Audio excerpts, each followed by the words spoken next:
प्रिय दोस्तों नमस्कार। हमारे YouTube channel S R art education class में आप सभी का स्वागत है।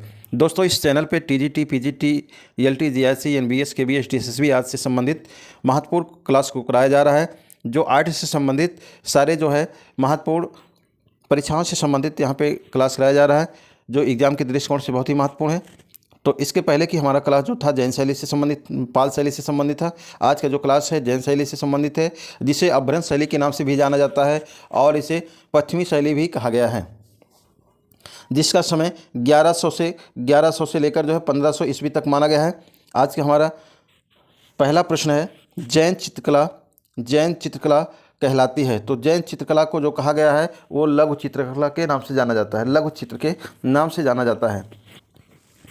नेक्स्ट आपका प्रश्न है, जैन शैली को पश्चिमी भारतीय शैली किस विद्वान ने कहा। तो जैन शैली को पश्चिमी भारतीय शैली किस विद्वान ने कहा। तो डॉक्टर आनंद कुमार स्वामी ने कहा। जैन शैली को पश्चिमी शैली किसने कहा। तो डॉक्टर आनंद कुमार स्वामी ने कहा। जिस प्रकार से पाल शैली को जो है लामा तारानाथ ने पूर्वी शैली कहा था, ठीक उसी प्रकार से इन्हें पश्चिमी शैली डॉक्टर आनंद कुमार स्वामी ने कहा। अर्थात ऐसा हम कह सकते हैं कि प्रागैतिहासिक काल से जो चित्र प्रारंभ होता है, शिलाओं पे प्राकृत निर्मित गुफाओं पे चित्र देखने को मिले हैं। फिर प्रागैतिहासिक के बाद आपकी जो आपका चित्र देखने को जो मिलते हैं, मोहरे देखने को मिलते हैं, आपको सिंध सभ्यता से देखने को मिलते हैं, जो मानव छपाई करके कटाई करके उसमें बनाने का कार्य करता था। फिर उसके बाद आपका गुफाओं से संबंधित जो प्रारंभ होता है, जोगीमरा गुफा से लेकर आपका जो है एलिफेंटा गुफा तक की जो सारे गुफाएं हैं, जिसमें जो है गुफा को काट कर बनाकर उसमें चित्रकारी या मूर्तिकारी की गई। ठीक उसके बाद का जो समय है आपका लघु चित्रकला के नाम से जाना गया है, जिसे लघु चित्रकला कहा गया है। गुफाओं के चित्रकारी के बाद जो है मानव ने जो है ताड़पत्रों पे जो है चित्रकारी करना, चित्रकला जो है उकेरना प्रारंभ कर दिया, जो पाल शैली में देखने को मिलते हैं। अजंता से काफ़ी जो है प्रभावित उसमें पाल शैली में देखने को चित्र मिलते हैं, जो भगवान बुद्ध से संबंधित है, जीवन पे संबंधित है। नेक्स्ट आपका जो है महावीर स्वामी से संबंधित, अर्थात महावीर स्वामी से संबंधित जो है आपके संबंधित है, जो कल्पसूत्र में देखने को मिलते हैं, जिसे जैन शैली या अपभ्रंश शैली के नाम से जाना जाता है, जिसे लघु चित्रकला के नाम से जाना जाता है, बिगड़ी शैली के नाम से जाना जाता है।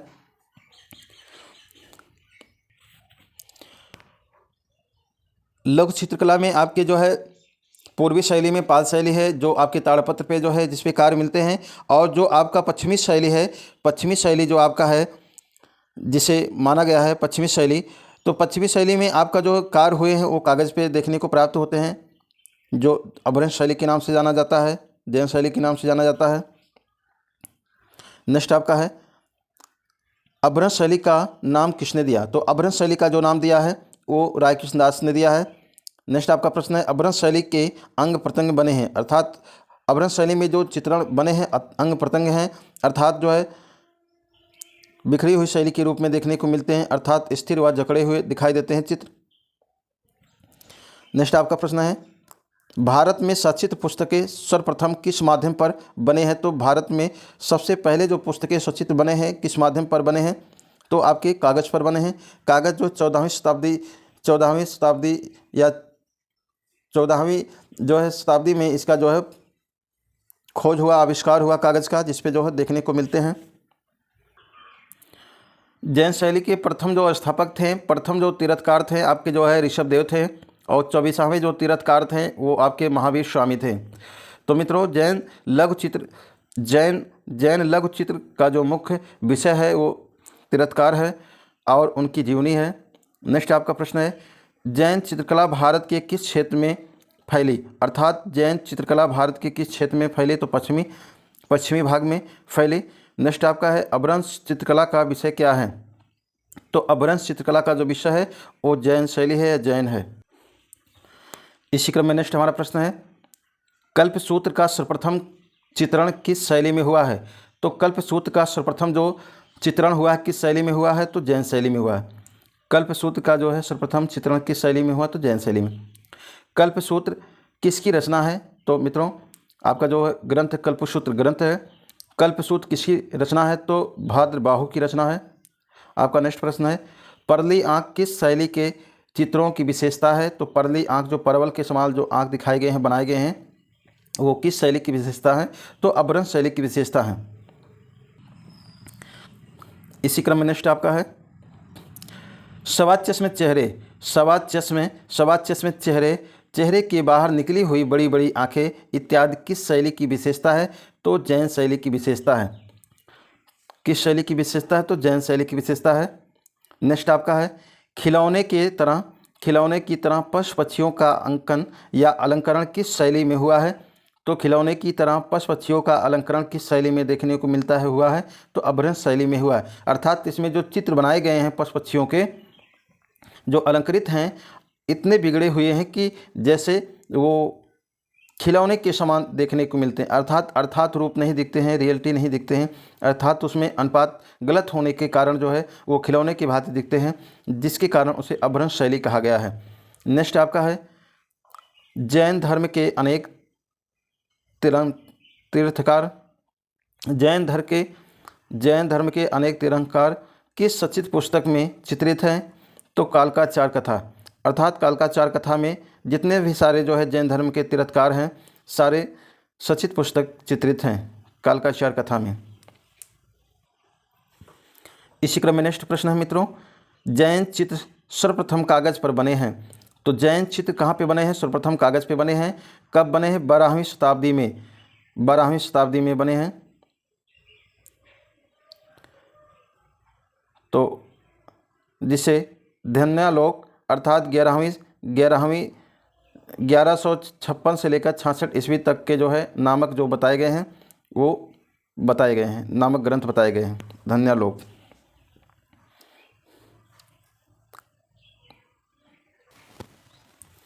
नेक्स्ट इसी क्रम में है आपका भारतीय चित्रकला के इतिहास के कागज़ का सर्वप्रथम प्रयोग हुआ। तो भारतीय चित्रकला के इतिहास में कागज़ का सर्वप्रथम प्रयोग होता है तो जैन शैली से। कागज़ का सबसे पहले प्रयोग कहाँ पर होता है? तो सर्वप्रथम जैन शैली में होता है। लघु चित्रकला में जो है उसका प्रयोग होता है। नेक्स्ट आपका है जैन धर्म की सबसे प्राचीन सचित पांडुलिपियाँ। जैन धर्म की सबसे प्राचीन सचित पांडुलिपियाँ आधुनियुक्त वृत्ति ताड़पत्र का रचनाकाल है। तो ताड़पत्र का जो रचनाकार है वो आपका 1060 ईस्वी है। 1060 ईस्वी में ताड़पत्र पे पांडुलिपियाँ लिखी गई थी। इसी क्रम में नेक्स्ट है मित्रों जैन शैली का दूसरा प्राचीनतम चित्रित ग्रंथ है। जैन शैली का दूसरा प्राचीनतम चित्रित ग्रंथ है निशिस्थ चूड़ है, जो 1100 ईस्वी में जो सचित ग्रंथ है। नेक्स्ट आपका है निशिस्थ चूड़ जिनदासी गढ़ी द्वारा रचित है। जिनका निर्माण किसके समय में हुआ? तो इनका निर्माण जो है सिद्धराज जयसिंह के समय में हुआ। नेक्स्ट आपका है प्रश्न आपका है तीर्थष्ठी श्लोका पुरुष चरित के रचयिता कौन है? तो हेमचंद्राचार्य हैं इसके रचयिता। इसी क्रम में नेक्स्ट आपका प्रश्न है कल्पसूत्र की सबसे उत्तम प्रति कहाँ की है? तो कल्पसूत्र की जो बहुत ही महत्वपूर्ण प्रश्न ये पूछा जाता है, कल्पसूत्र की सबसे उत्तम प्रति कहाँ की है? तो जौनपुर की है। जौनपुर में सबसे जो है अच्छी जो प्रतिलिपि है, जो सबसे उत्तम है, वो जौनपुर में देखने को प्राप्त होता है। नेक्स्ट आपका है कल्पसूत्र की कौन सी प्रति सबसे श्रेष्ठ है तथा स्वर्ण अक्षरों में लिखी गई है, सुनहरे अक्षरों में लिखी गई है, जो जौनपुर के बादशाह हुसैन शाह सरकी के समय में चित्रित 1467 ईस्वी की प्रति जो बड़ौदा के ज्ञान मंदिर में सुरक्षित है। तो मित्रों ये जौनपुर की प्रति सबसे जो है महत्वपूर्ण है, सबसे श्रेष्ठ है, जो स्वर्ण अक्षरों में लिखी गई है। नेक्स्ट आपका है इस समय जौनपुर की तुलना ईरान के किस कला केंद्र से की जाती थी? तो इस समय जौनपुर की जो तुलना थी ईरान के किस कला केंद्र से की जाती थी? तो शिराज से उसकी तुलना की जाती थी जौनपुर की चित्रकला की। इसी क्रम में नेक्स्ट आपका है मांडू। मांडू मध्य प्रदेश के किस लिए प्रसिद्ध है? तो मांडू जो है मध्य प्रदेश के किस लिए प्रसिद्ध है? तो जैन चित्रकारी के लिए प्रसिद्ध है। तो मांडू में जैन चित्रकारी अधिक होती है, इसलिए जो है मांडू मध्य प्रदेश में प्रसिद्ध है। नेक्स्ट आपका है 1439 ईस्वी में मांडू में चित्रित कल्पसूत्र की प्रति कहाँ सुरक्षित है? तो राष्ट्रीय संग्रहालय नई दिल्ली में सुरक्षित है। 1439 ईस्वी में मांडू में चित्रित कल्पसूत्र की प्रति कहाँ सुरक्षित है? तो राष्ट्रीय संग्रहालय नई दिल्ली में सुरक्षित है। इसी क्रम में नेक्स्ट प्रश्न है किस शैली के चित्रों में सीमांत रेखाओं को नीब की सहायता से काली स्याही से बनाया गया है? तो कहने का तात्पर्य मित्रों, किस शैली में चित्रों की सीमा रेखा जो है नीब की सहायता से काली स्याही से बनाने का कार्य किया गया है? तो अभ्रंश शैली में बनाने किया गया। आउटलाइन जो है काली स्याही से बनाया गया है नीब की मदद से, सहायता से, जिसे अभ्रंश शैली कहा गया है। जो आउटलाइन है बहुत ही बेढब है, भद्दे हैं, इसी कारण उसे जो है अभ्रंश शैली कहा गया। नेक्स्ट आपका है पश्चिमी भारतीय शैली के आकार की वाह रेखा किससे बनाई गई है? तो पश्चिमी भारतीय शैली के आकारों की वाह रेखा किससे बनाई गई है? तो काली स्याही से कलम के द्वारा बनाई गई है, अर्थात नीब के द्वारा काली स्याही के माध्यम से बनाई गई है। चित्रों के चारों तरफ से आउटलाइन बनाई गई है। नेक्स्ट आपका है 1550 ईस्वी के आसपास चित्रित लॉर्ड चंद्र इस ग्रंथ का एक भाग लाहौर और दूसरा भाग चंडीगढ़ संग्रहालय में है, किस चित्र शैली का उदाहरण है? तो जैन का उदाहरण, अर्थात 1550 के आसपास लॉर्ड चंद्र और इस ग्रंथ का एक भाग लाहौर, दूसरे भाग में चंडीगढ़ संग्रहालय में देखने को मिलता है। तो ये किस शैली से संबंधित है, उदाहरण है? तो जैन शैली से संबंधित है। नेक्स्ट इसी क्रम में है आपका लॉर्ड चंदा या चंदयान अवधी भाषा के लेखक कौन हैं? तो मुल्ला दाऊद हैं। इसी क्रम में नेक्स्ट आपका प्रश्न है अभ्रंश शैली के चेहरे दिखाई देता है। तो अभ्रंश शैली के जो चेहरे दिखाई देता है भाव शून्य, अर्थात इसके भाव जो है शून्य है, अर्थात इस जो है चेहरे का भाव जो है शून्य हो जाता है, कोई स्पष्ट भाव नहीं है। नेक्स्ट आपका है जैन शैली के चित्र में किस रंगों की प्रधानता है? तो जैन शैली के चित्रों में किस रंगों की प्रधानता है? तो प्राथमिक रंगों की प्रधानता है, इसमें प्राथमिक रंग का जो है प्रयोग किया गया है। नेक्स्ट इसी क्रम में है जैन शैली में पशु पक्षियों एवं प्राकृतिक चित्रण के चित्र देखने को प्राप्त होते हैं, तो अस्वाभाविक होते हैं।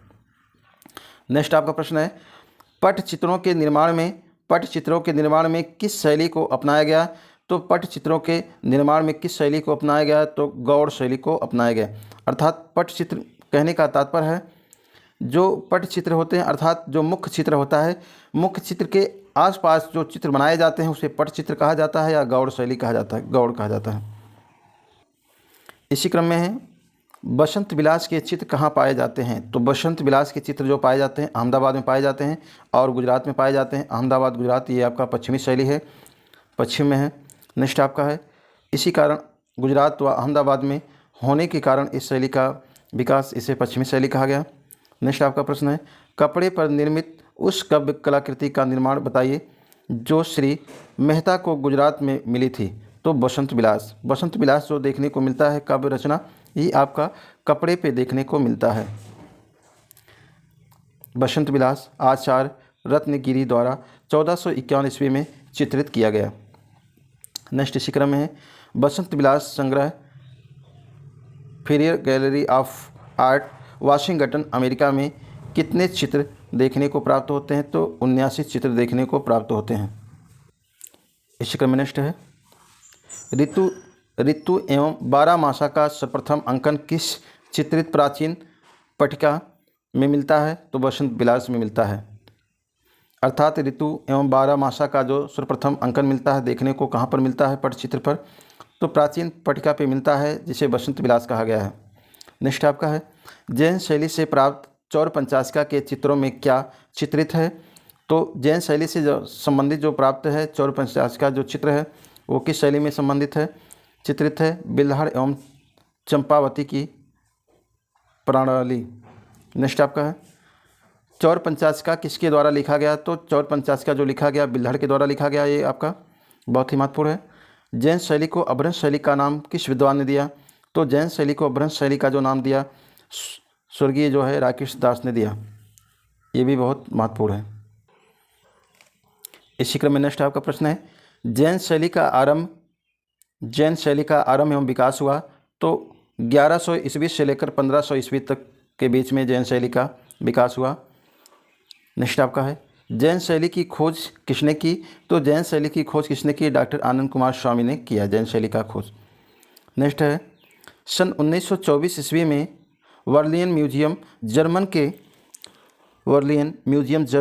जर्मनी के कल्पसूत्र की सचित्र प्रति किसने लिखी? तो आनंद कुमार स्वामी ने लिखा। तो मित्रों 1924 में वर्लियन म्यूजियम जर्मनी में कल्पसूत्र की सचित्र प्रति जो किसने खोजी? तो आनंद कुमार स्वामी ने खोजा।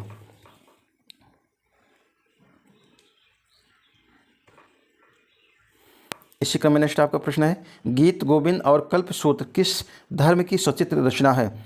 गीत गोविंद और कल्पसूत्र किस धर्म की सचित्र रचना है? तो जैन धर्म की रचना है, जैन धर्म से संबंधित है गीत गोविंद और कल्पसूत्र दोनों रचनाएं, जो बहुत ही महत्वपूर्ण है। इसी क्रम में नेक्स्ट प्रश्न है रतिरहस्य एवं कामसूत्र ग्रंथों पर आधारित चित्र किस शैली में सर्वाधिक बनाया गया है? तो रतिरहस्य एवं कामसूत्र ग्रंथ पर आधारित चित्र किस शैली में सर्वाधिक बनाया गया है? तो जैन शैली पर बनाया गया है, जैन शैली में बनाया गया है। नेक्स्ट आपका है मित्रों किन ग्रंथों में अभ्रंश शैली के चित्र मिलते हैं? अर्थात कितने ग्रंथ ऐसे हैं जिसमें अभ्रंश शैली से संबंधित चित्र मिलते हैं? जो आपके बहुत ही महत्वपूर्ण ग्रंथ हैं, ये सारे ग्रंथ हैं बाल गोपाल स्तुति, रतिरहस्य, दुर्ग सप्तशती, बसंत विलास, कल्पसूत्र, कालकाचार कथा, निषार्थचूड़, श्रवणप्रति कर्मणचूड़, उत्तरधय सूत्र, संग्रहणी सूत्र, चौर पंचाशिका, 10 वैकल्पिक, लघुवृत्ति, गीत गोविंद तथा कथा सारिका सागर। ये सारे जो है ग्रंथ बहुत ही महत्वपूर्ण है, जो इसमें जो है जैन धर्म से संबंधित जो है चित्र देखने को मिलते हैं। जो आपका सबसे महत्वपूर्ण है चौर पंचाशिका है, गीत गोविंद है और आपका जो है कल्पसूत्र है,